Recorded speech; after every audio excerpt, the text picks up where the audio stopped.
Good afternoon and welcome to 3 Talk. Breakups are hard to do. Whether you are breaking up with your partner, a best friend, ties with your work colleagues, or even a psychologist. When was the last time you dumped someone and how did you do it? No. Why don't we just start nice and easy? Just ease in there. What I will tell you about is when I was 16 years old and I got dumped. Yeah. And it was one of the most traumatic experiences of my life. Well, now that you're 50 and you actually remember it. Well, that's absolutely. That Exactly. is, I would say that is. But you know, interesting. And thanks, Nalin, for that little, that little age. It's obviously the wisdom, right? That's where that's coming from. But it was, and kids, I mean, you, as a psychologist, I imagine that you would be able to back this up. But people talk about a breakup for teenagers. It can be as traumatic as a death. Yes. Yeah. And for me, the healing was a year. It took, and I remember, it was that anniversary of a year where I finally got over it. Yeah.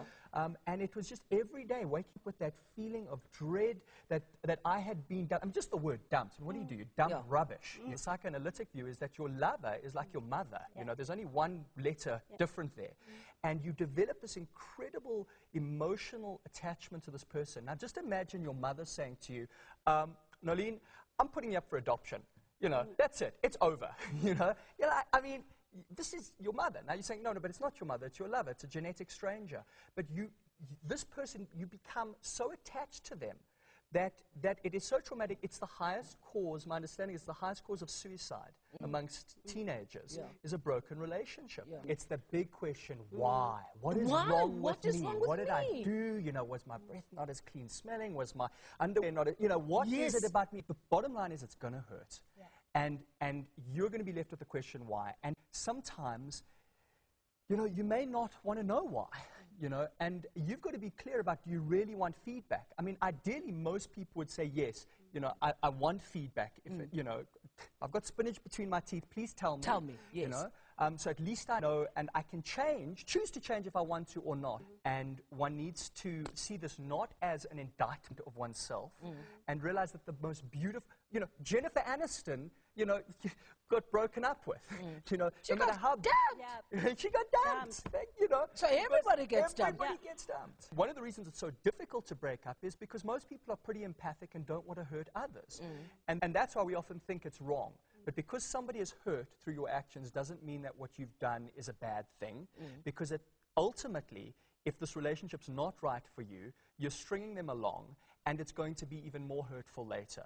So you need to be adult, have a spine, and do the right thing. I would not just give feedback. I would say, yes, it's not working, and if they want to know, then to be as honest as you can.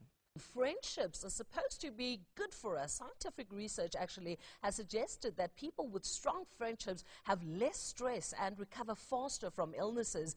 But not all friendships are healthy. Some do more damage than good. Would you agree? Definitely. And in fact, research on happiness shows that there are very few things that really boost our happiness, but our friendships are right on top of the list. The quality of our relationships really determines the quality of our lives. Yeah. And what's so special about friendships, and I think Oscar Wilde sums it up, he said, friends are God's apology for relatives. Because that's a nice one. I like that one. Yeah, God's apology for relatives. You don't choose your relatives, but you do choose your friends. Yeah. Now, and that's why I love this show, because you're saying, well, how do you break up with? Isn't it crazy that the people, you don't choose your relatives. You've got to be there for them. You can't break up with your mom. You can't break up with your brother. You can't play there. You can break up with a friend, but people often don't. I think people really just go through their lives, pick up relationships, and never realize that actually it's their choice. Yeah. They just kind of go with the flow. I don't like that expression, go with the flow. No, take charge of your life. If your relationships aren't working, change them. And one of the things, and it goes back to what we were talking about earlier, about even a romantic relationship. It's comfortable. It works on some level. Basically, what we do is, everything that we do is motivated by pain and pleasure, taking away the pain or getting pleasure. And so you say, why does somebody stay in a relationship where they're being battered, or a friendship where they're being emotionally battered? Well, there's something they're getting out of it, a kind of codependency, or whether it's cool to hang out with the person, because if they didn't hang out with them, who would they hang out with? What would I do on Saturday night? And so you need to clarify why you're there, and then clarify why you don't want to be there, and focus on that. As long as you are not clear about the pain that you're getting. That's why I say for people who've been in a breakup is don't focus on all the good things. You know, somebody's always go, oh, but he was this, and he says, yeah, but remember all the other stuff, you know? Remember, and they only focus on the pleasure. You've got to focus on the pain of the relationship. That's what will motivate you to get out. How do you leave your job gracefully? Well, in the corporate world, we got a little saying, and that is, if you want loyalty, get a dog. And when you're there, why is it so difficult to break up with your boss? Is because you feel the sense of loyalty. Like they give you your money, they support you, and you've got to go and realize that you are the CEO of your own life. You come and you add value, and they give you value. The question is, if you weren't of value to them, do you think that they'd have you stick around? No, they would let you go. And in the same way, sometimes you need to fire your boss. Sometimes you need to let them go. Let go. For me, I have a sort of a litmus test about whether you should leave or not. And that is whether you are growing. If you've stopped growing and you've stopped learning, it's probably time to go. If the relationship's not working, in other words, you're not getting what you want, you've got a choice. Either you've got to change the situation or you have to get out. What about, you know, the money? Yes, if you have to be there because you're in a situation where you've got debt to pay and you can't afford to go, of course you want to create a bridge. So you want to get things lined up.